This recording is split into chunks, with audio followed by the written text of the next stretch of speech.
আজকে 2-2.5 বছর আমি আবু বকর আপনি ঘুমাই জানে নবী, আমার মেয়ে আসমা ঘুমায় না রে নবী।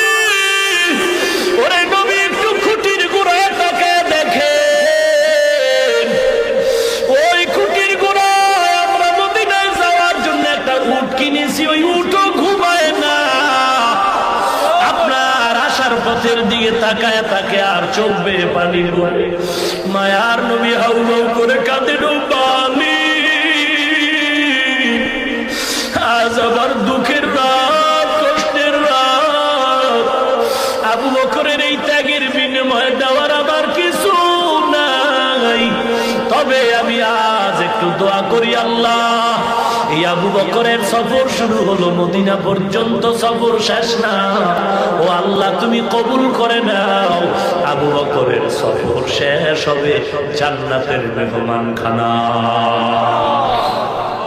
আবু বকর দিবরাজ বিজয়ের আজান, বসেন আর একজন দাঁড়ায় বলে, ও নবী বিজয়ের আজান দিবেন ওমর, কারণ আপনিই বলেছেন লাউ কানা বাদি নবিয়্যুন লাকানা ওমর। আল্লাহ আপনার পরে নবী বানাইলে ওমর হতো পরের নবী।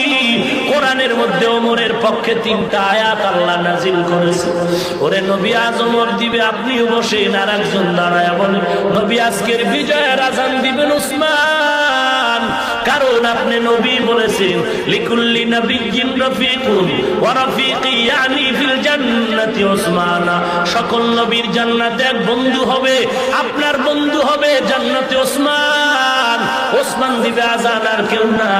আপনি বসেন আর একজন দাঁড়ান, দাঁড়ায় বলে নবী বিজয়ের আজান দিবেন আলী, কেন? আপনিই বলেছেন আনা দারুল হিকমাতি ওয়া আলিকুম বাবুহা।